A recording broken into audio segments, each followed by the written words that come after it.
हाय, hello. तर आपलं तुझे माझ्या अबोल प्रेमचे काही भाग आपल्या प्लेलिस्टमध्ये उपलब्ध आहेत. कृपया ते पाहण्यासाठी आपल्या चॅनलला नक्की भेट द्या.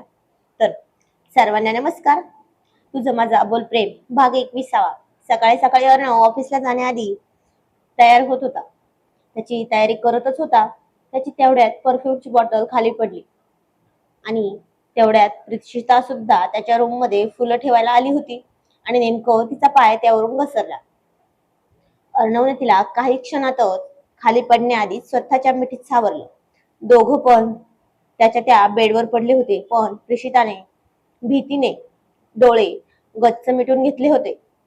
आता ती खाली आणि तो वर, त्यात पण त्याच्या मिठीची पकड खूप घट्ट होती. तिनं आणलेली फुलं सगळ्या बेडवर अंगावर पडली होती. त्यात तिच्या त्या टवटवीत रूपाकडे पाहून एक फुंकर घातली त्याने. तिच्या गुलाबी नाजूक ओठांवर हसू उमटलं, पण त्यातल्या त्यात गुलाबाच्या काही पाकळ्या झाल्या होत्या. त्या बेडवर सगळीकडे पडल्या होत्या. काही पाकळ्या तिच्या अंगावर पण होत्या. त्यातल्याच पाकळ्यांपैकी 2 पाकळ्या तिच्या गळ्यावर आणि ओठांवर, त्याच असणाऱ्या तिळावर होत्या. ती इतकी जवळ होती, तिच्या स्पर्शाने तो पुरता घायाळ होत होता. त्याने हळूच त्याचे ओठ तिच्या गळ्यावर टेकवले. ती पाकळी बाजूला केली. पुन्हा तिच्या ओठांच्या वर असणाऱ्या तिळावर त्याचे ओठ टेकवले आणि ती थरथरली.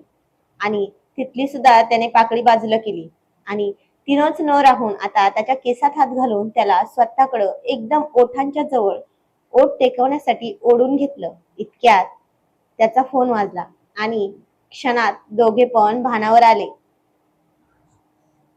ती तर खूप लाजून बाहेर निघून गेली. अतुलने फोन केला होता. ऑफिसमध्ये इंटरव्ह्यू सुरू झाले होते.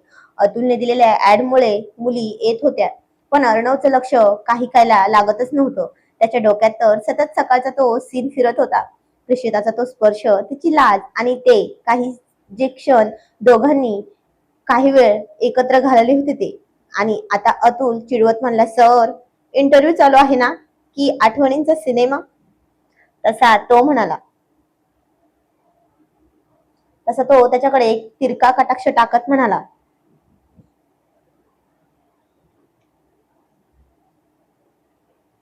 गप्प बस डफ्फर, काम कर.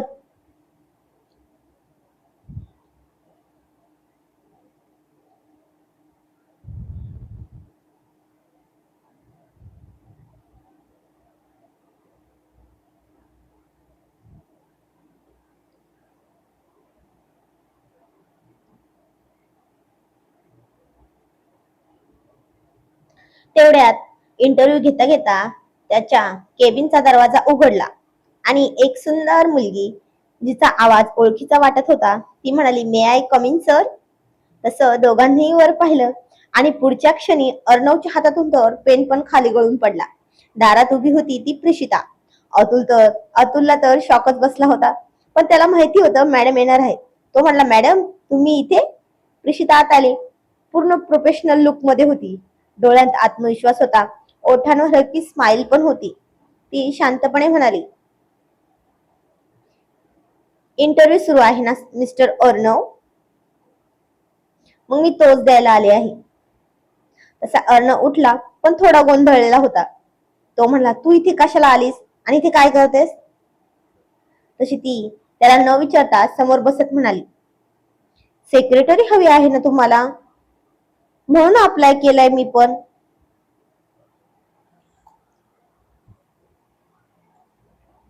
तसा अर्णव चिडून म्हणाला, हे नाटक आहे का? काय गरज आहे तुझी यायची?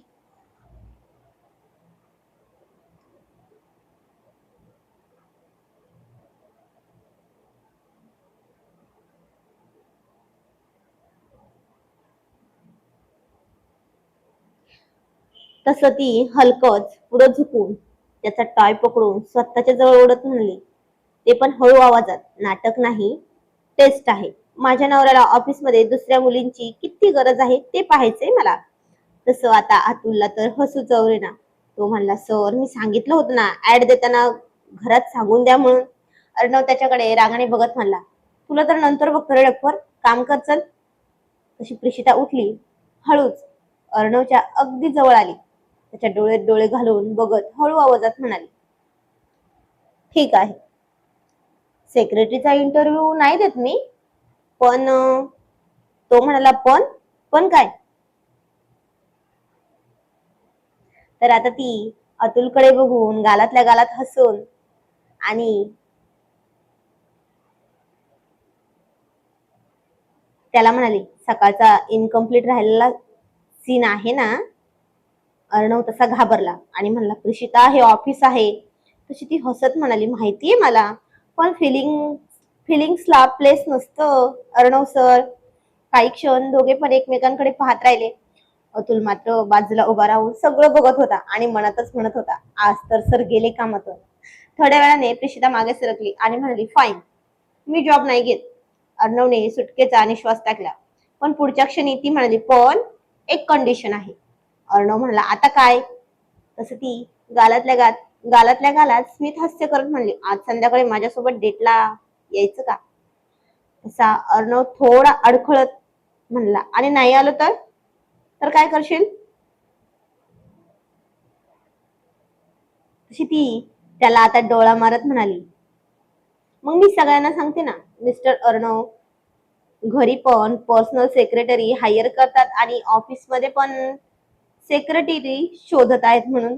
तसा अतुल हसून लोटपोट झाला, सर आता पर्याय नाही तुमच्याकडे. अर्णवने तर कपाळावर हात मारून घेतला, पण मनात मात्र हलकी स्माइल देत होता, कारण त्यालाही ती एक डेट हवीच होती. दुसरीकडे अतुल घरी पोहोचला. जान्हवी अजूनही थोडी रागात होती. ती म्हणाले, आज पण उशीर का, आणि वरून फोन पण नाही केलात मला तुम्ही.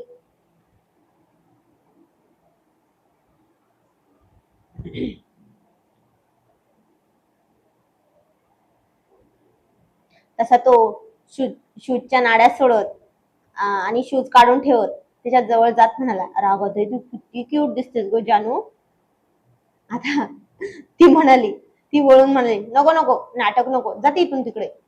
तो तिचा हात धरत म्हणाला, सॉरी ना बेबी, आणि एक गुड न्यूज आहे. तशी ती शांत होत म्हणाली, काय आहे गुड न्यूज. तो हसत म्हणला, मी सुट्टी घेतली. ती आश्चर्याने म्हणाली, खरंच खरंच घेतली सुट्टी. तो तिच्या डोळ्यात बघत म्हणला, हो बेबी, घेतली सुट्टी. बेबी प्लॅन सिरियसली सुरू करायचा आहे ना.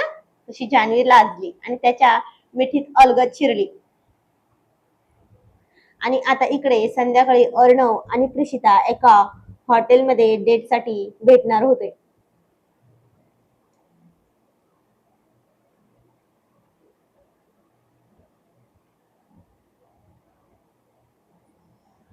त्यांना वाटलं नव्हतं ही डेट म्हणजे डेट नसून शेवटची भेट असेल म्हणून. असं काही सत्य प्रिशिताच्या समोर येणार होतं आजच्या डेटमध्ये. संध्याकाळ झाली होती. अर्णव आणि प्रिशिता एका सुंदर रेस्टॉरंट मध्ये भेटली होते.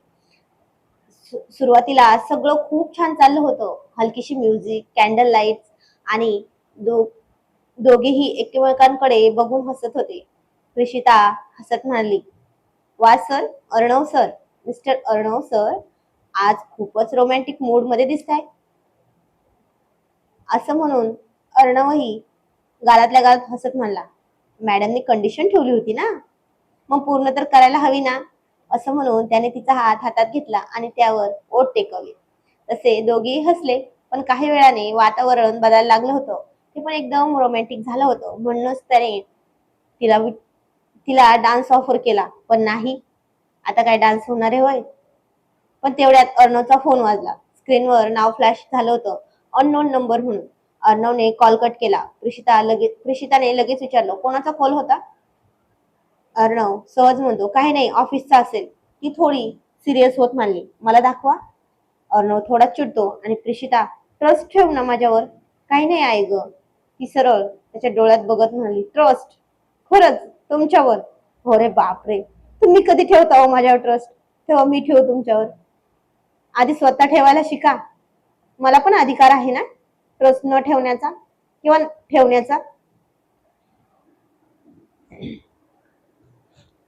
ज्या क्लिप्स माझ्याकडून पुश नाही झाल्या त्या मी बोलून दाखवते डायरेक्ट, बर का. आता दोघांच्या मध्ये वाद सुरू झाला होता. प्रिशिताचा आवाज थोडा वाढवला होता तिने आणि म्हणाली, सकाळपासून सिक्रेट सेक्रेटरी पाहिजे, अननोन कॉल्स येत आहेत आणि आता मला ट्रस्ट ठेव म्हणतायस का तुम्ही? तसा अर्णवचा पण पारा चढला. तो म्हणाला, गप्प बस. अरे हे सगळं तूच सुरू केलं आहेस ना? नाटक ऑफिसला कशाला आली होतीस? ती रागाने म्हणाली, नाटक? अहो मी बायको आहे तुमची, मला विचारण्याचा अधिकार नाही का? भलेही दुसरा अधिकार नसेल पण विचारू तर शकते ना. अर्णव म्हणला, आहे, पण प्रत्येक गोष्टीत शंका घेणं बंद कर. ती म्हणली, हो का, बरं, नाही घेत शंका.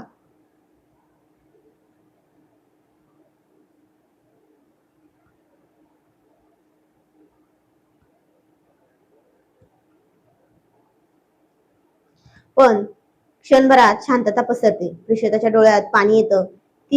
ती हळू आवाजात म्हणते, मी शंका घेत नाही अर्णव सर, मला फक्त भीती वाटते. अर्णव थोडा शांत होतो. कशाची भीती? ती डोळे खाली करत म्हणाली, तुम्हाला गमावण्याची. तुम्हाला. तेवढ्यात तोच फोन नंबरचा कॉल येतो आणि यावेळी प्रिशिता फोन नाही उचलत तर अर्णव उचलतो. प्रिशिता उचलते अर्णवच्या ऐवजी आणि म्हणते, हॅलो, कोण बोलतोय? समोरून एक मुलीचा आवाज येतो. हाय, अर्णव सर आहेत का? मी काल इंटरव्ह्यूला आले होते. प्रिशिताचा चेहरा बदलतो. ती हळू आवाजात विचारते, काय काम आहे? समोरून उत्तर येतं, सरांनी मला पर्सनली बोलवलं होतं नाईट मीटिंग साठी. तसं आता प्रिशिताचा राग डोक्यात जातो.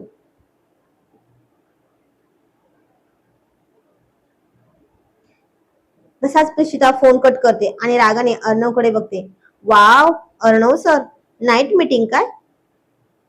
बायको असून नाईट मीटिंग हवी वाटतं एखाद्या मुलीसोबत. तसा अर्णव पूर्ण शॉक होतो. काय? कुणासोबत? कुठली मीटिंग? मला काही माहित नाही. ती पुन्हा जोरात म्हणते, खोटं बोलू नका अर्णव सर, आताच फोन आला होता. तसा अर्णव म्हणला, बिलीव्ह मी यार, मी काही नाही केलंय. तशी ती खुर्चीतून उठते. बस, इनफ, आता नाही मला सहन होते. प्रिशिता निघून जाते. अर्णव तिला थांबवण्यासाठी जातो पण ती मागे वळूनही पाहत नाही. अर्णव तिथेच उभा राहतो, कन्फ्यूज आणि फ्रस्ट्रेटेड. रेस्टॉरंटच्या बाहेर प्रिशिता रागाने बाहेर पडली होती. डोळ्यात अश्रू, मनात हजार प्रश्न. अर्णव तिच्या मागे धावत आला. प्रिशिता, थांब, ऐकून तरी घे. ती थांबली पण मागे वळाले नाही. आता ऐकायचं नाही उरलंय मला. अर्णव तिच्या समोर येत म्हणला, बिलीव्ह मी यार, मला त्या कॉल बद्दल काहीच माहित नाही. ती डोळ्यात पाहत म्हणली, मग कोण करतंय हे सगळं आणि का? सस्पेन्स वाढतो दोघांमध्ये. तेवढ्यात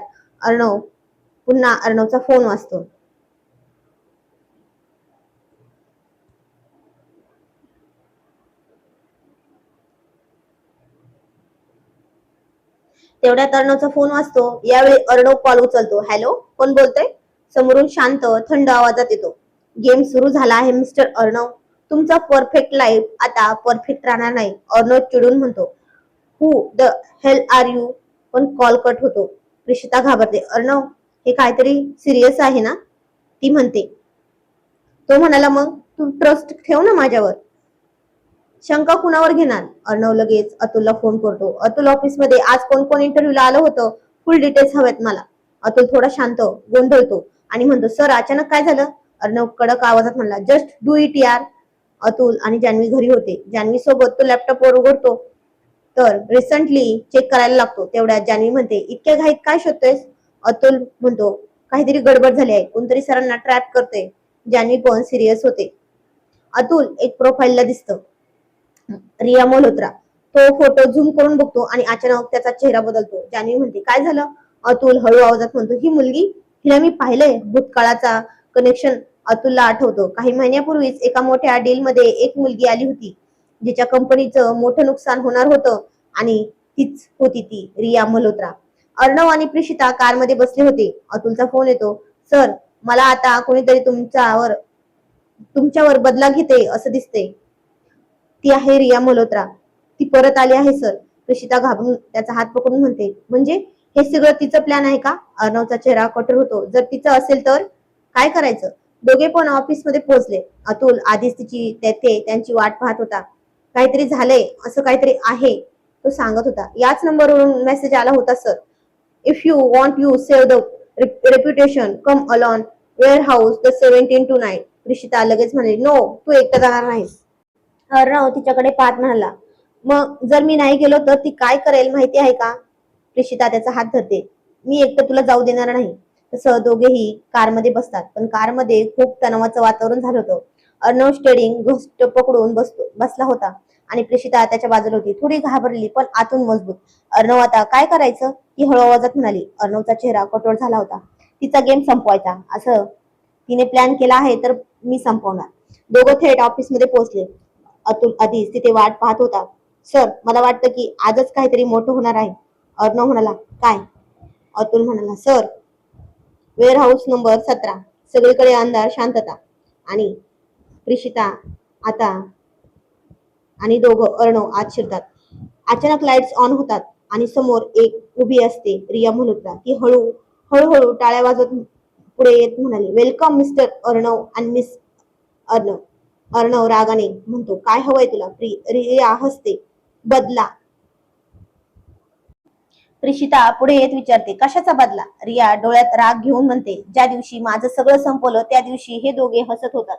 रिया ओरडते. त्या डील मध्ये मला यांनी फसवलं, माझं करिअर संपवलं. ते केलं अर्णवने आणि तुझं पण करिअर संपवण्यासाठी तुला टार्गेट केलं, तुझ्याशी लग्न केलं. प्रिशिता शॉक झाली. अर्णव, हे खरं आहे का? अर्णव शांत उभा झाला होता. काही बोलत नाही. प्रिशिता रडत म्हणते. Arnav, answer me please. Arnav शेवटी हळू आवाजात म्हणतो. हो, त्या डील मध्ये मीच तुला हरवलं होतं. प्रिशिताच्या डोळ्यात अश्रू येतात. रिया हसत म्हणते. आता बघ तुझं परफेक्ट लव्ह स्टोरी सुद्धा कशी तुटते माझ्यामुळे. तसा अर्णव प्रिशिताकडे बघतो, पण आता तो काही समजावून सांगणार इतक्यात ती खूप रागाने निघून जाते. तर काय होईल पुढील भागात जाणून घेऊयात. धन्यवाद. कथा आवडल्यास आपल्या चॅनलला नक्की भेट द्या.